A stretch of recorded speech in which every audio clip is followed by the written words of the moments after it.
Hello, Tone Dan here. I'm going to show you a PNG example for saving PNGs for DTF or for mockups for art proofs for laying over top of a t-shirt.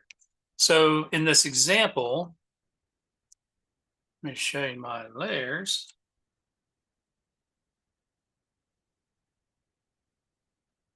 Uh, Layers are hidden somewhere.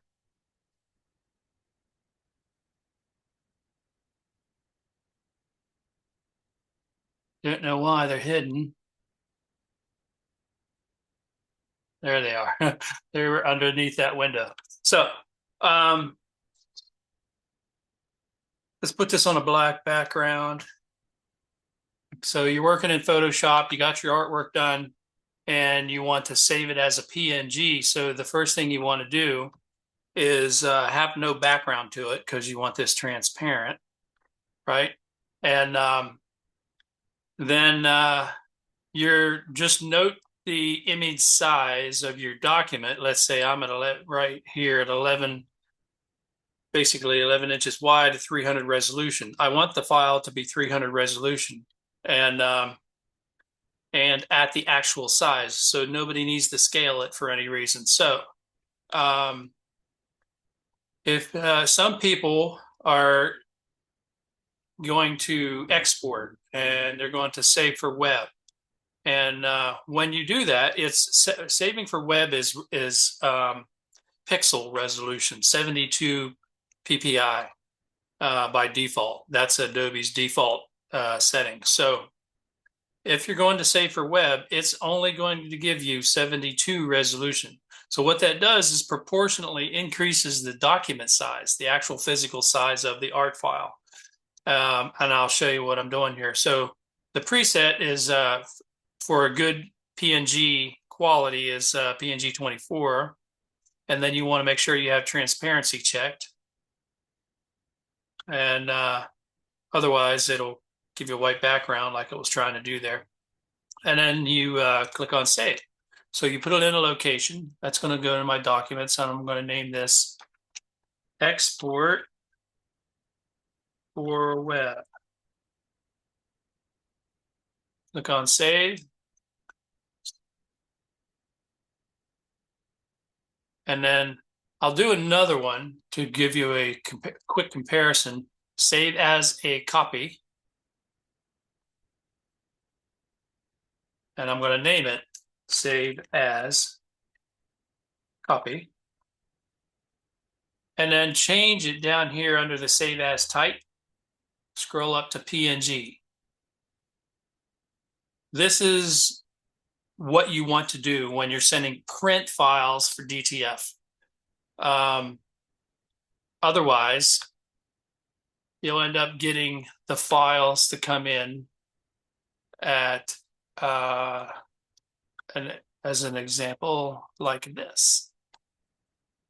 Save as a copy and export. Open both of those. So this is my original way over here. And this is my export for web. You see on my rulers, it already shows it's like 45 inches wide. Let's go look at the image size, 47.278. That's proportional to 72 resolution. That's what it does by default because save or export for web is going to give you a pixel computer monitor screen resolution, 72, but it sizes it proportionately. So nothing's really changed with the file.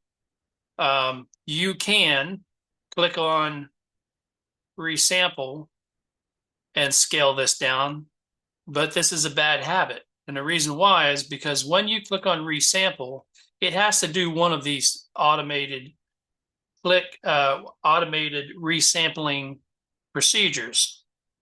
Preserve details, 2.0, and then bicubic. So what it's doing is it has to blend pixel space. So when I put in, I don't know, what was it?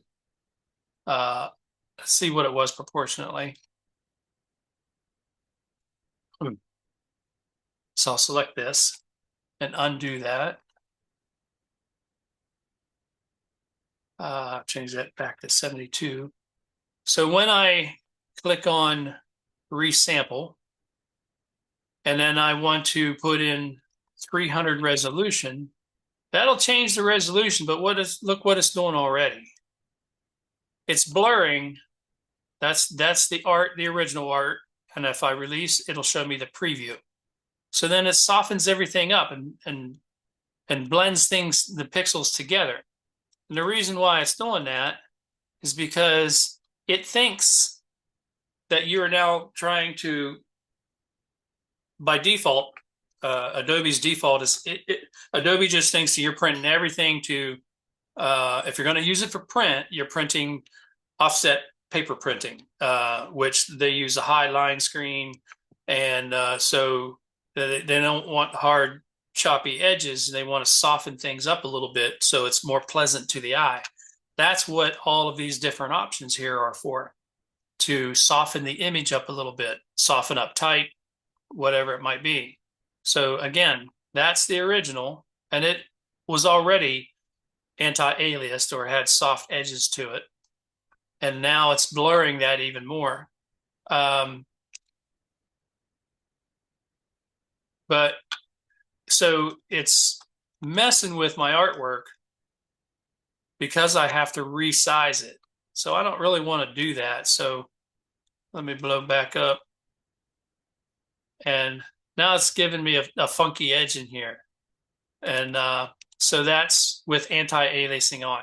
So you don't want to scale things down, is what I'm getting at. You don't want to take the Photoshop file that's 45 inches by mistake because you exported. That was a mistake if you're doing it for print.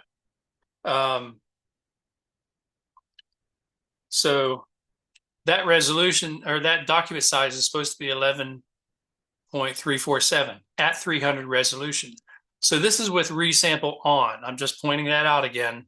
And it's got one of these features that I might select on here. If I blow up and look at the edge, you can see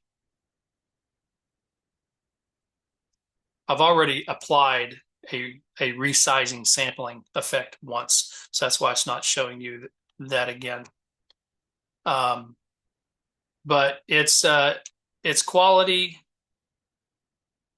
deficient. It's taking away print quality from this file because you're resizing, you're smashing everything down into this 11 inches wide and changing the resolution to 300.